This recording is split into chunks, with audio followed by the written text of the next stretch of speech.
Assalamualaikum warahmatullahi wabarakatuh.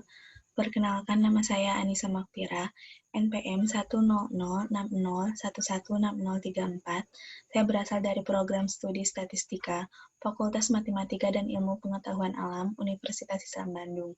Di sini saya akan mempresentasikan tentang penelitian saya yang berjudul Penggunaan Metode Discrete Case Experiment, Faktorial Lengkap dengan Desain Acak pada Kasus Pembelajaran Jarak Jauh Daring untuk siswa SMA atau sederajat di Kabupaten Sumbawa. Adapun latar belakang dari permasalahan ini yaitu pandemi COVID-19 mempengaruhi beberapa aspek kehidupan sosial, khususnya mengubah cara belajar dan bekerja menuju virtualisasi dan mengharuskan sekolah membuat inovasi dalam proses pembelajaran. Banyaknya aplikasi penunjang pembelajaran yang tersedia menawarkan berbagai pilihan yang beragam, sehingga mendorong seorang untuk membuat suatu metode yang merupakan salah satu metode dalam statistika, yaitu metode Discrete Case Experiment atau DCE. DCE berisi tahapan untuk menentukan desain alternatif berdasarkan atribut-atribut beserta taraf-taraf dari atributnya. Kemudian alternatif-alternatif tersebut disusun ke dalam koeset yang akan ditawarkan kepada responden dalam kegiatan survei. Tujuannya untuk mengetahui jenis kebijakan yang diminati oleh siswa untuk pembelajaran jarak jauh daring pada siswa SMA atau sederajat di Kabupaten Sumbawa. Discrete Case Experiment atau DCE adalah metode yang melibatkan pembangkitan dan analisis data pilihan yang diimplementasikan dalam data survei dengan beberapa koeset atau set pilihan yang berisikan sejumlah alternatif untuk mendapatkan besarnya nilai variabel tak bebas atau utility. Metode DEC menggambarkan responden memilih antara alternatif yang tersedia dengan menggunakan kuesioner.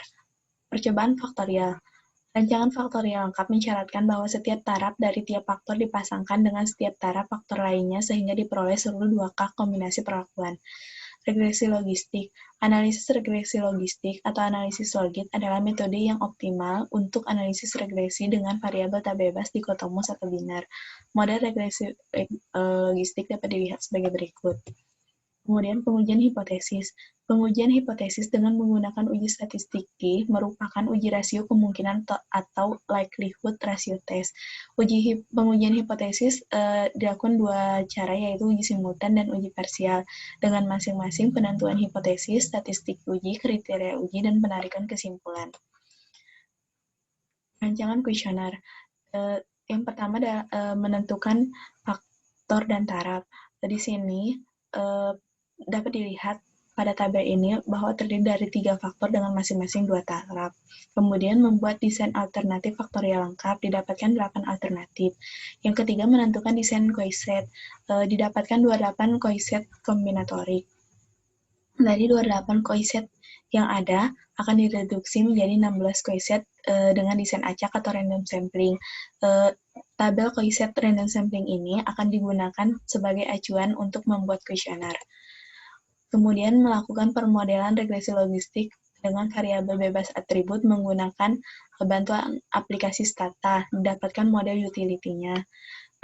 Kemudian ada output data atribut. Dari output ini kita dapat melihat nilai p-value untuk uji simultan.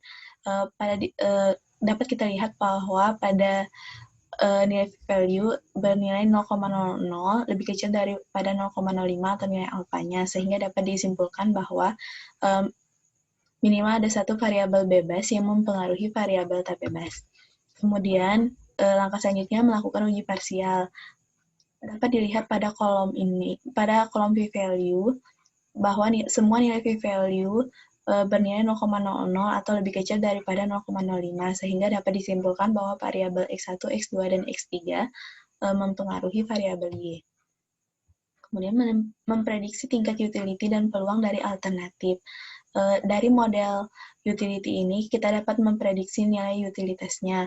Pada kolom utilitas, kita dapat melihat bahwa pada alternatif ketiga memiliki nilai utilitas tertinggi, yaitu alat bantu pembelajaran online menggunakan HP, adanya interaksi antara guru dengan siswa secara langsung melalui dunia maya, dan metode penilaian menggunakan nilai tugas.